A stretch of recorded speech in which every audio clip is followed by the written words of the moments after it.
year we mentioned this issue of personal hygiene. So I want to have a question in regards to this, but more related to Hashkafa. Say we know someone that, for whatever reason, has body odors constantly because of either, I don't know, poor personal hygiene or for, I don't know, because of health reasons, whatever the case is.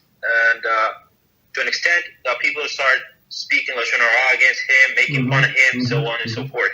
I was wondering, what would be the right approach here, or the right way to approach this person and perhaps let him know about this issue?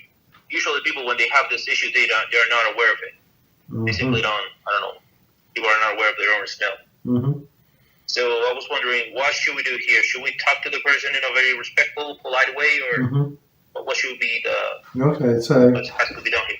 I got it. So when I work in my office, I have these certain people from one country, and very smart people, but they would eat this food, the spicy, the smell, and it would come from the body would I don't know, relieve this smell. It was so unbelievable, so bad. I'm not sure, maybe the guy did not take showers as well, but and it's not like fat. Usually fat people, they tend to sweat more, but like a skinny guy. But because of the food, it was like I was suffering a lot.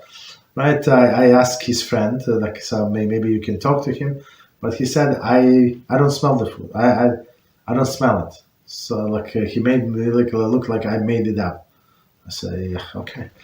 So if you can talk to this person politely, yeah, we should talk. But first we have to find out, because that's how I found out. So one person who did not smell very good, he has a skin disease, terrible skin disease, and this water is like acid for him. You understand? Even cold, even warm, or these soaps.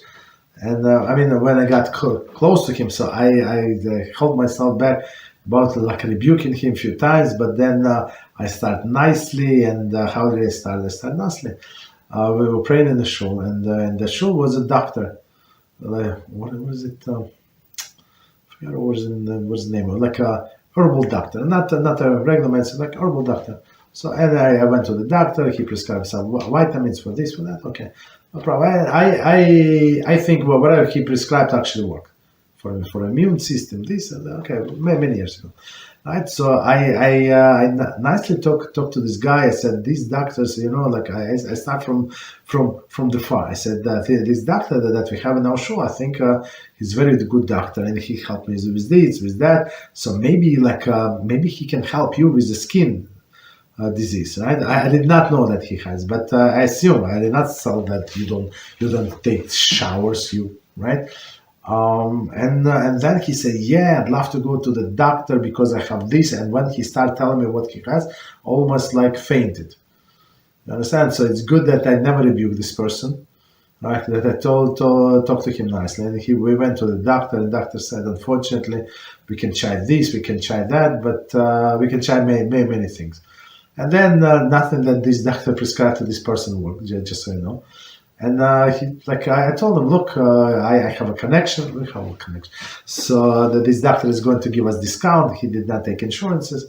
So of course I paid the doctor. So he's going to see you for free, no problem. That's he's such an amazing person. And I paid the doctor and took him very nice, right? And I tried to resolve the situation.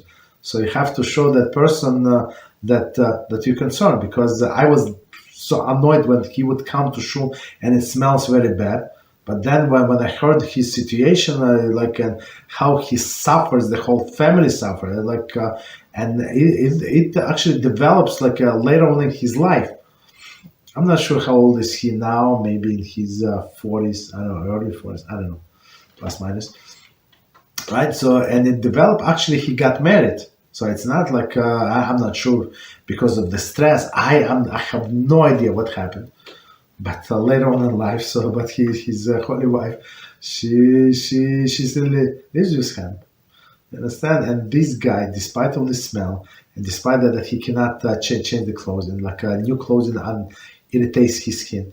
This guy, this holy tzaddik, has 7 children, believe it or not, right? So I was very glad that I did it nicely with all of the preparation that I explained about this doctor and say, doctor, maybe you approach this guy, maybe you ask him to visit you without any charge because we pray in the same shul, and of course I'm going to pay you whatever you tell me, and that's worked very well. I mean, at the end, it did not help. He still has this condition, but at least we found out that it was not because he's like a crazy person who does not take shower. Okay, so try to be very nice, very polite, very caring. That you're trying to help him, this and that. Look, I'm good to be with the computer. Maybe if you tell me what is it, maybe we can do research, maybe find doctor, maybe cream, maybe this, maybe that. I mean, start. But he said, if he say I don't have a problem with the skin. But they have allergy on water, because sometimes in some regions they have such a bad water. So, and I remember we used to travel a lot, and in some hotels you would wash your hair, and it's like copper wires after the shower. It's unbelievable. I'm not sure how only people live there, right? And where I live, it's the water is so nice, so soft, but in there it's not good water, not good water. So of course, if you feel effect on your hair, so needless to say on your skin, so somebody might have this irritation from this water. So we have to be very tactful and polite and caring. And of course, you should speak to a person. What else? Thank you, Rabbi. Yeah, you're welcome. So, in regards to this, say this person was not like a coworker or someone that we go to shoot with, but an employee at a business that we own, something like that. And the person is not helping much in regards to, I don't know, going to the doctor or whatever. After speaking to the person politely, if he refuses to do anything about this issue, should we take further measures in regards to? I mean, if it hurts the business, for example, you have an office, right? And it's one of the employees, or you're some kind of manager, and you have customers coming and say, "Oh, you serious? What is a dumpster or something?" And then they're not going to buy from you. Of course, you have to tell the person, "Look, I apologize, but you have to take care of it as soon as possible. We cannot lose business because of you." Okay, so maybe he can get another job or start taking shower. If there's no skin issue or some other allergy, right? So he can take shower three times a day. There's no problem, right? Thank you very much, Rabbi. Yeah, you're welcome.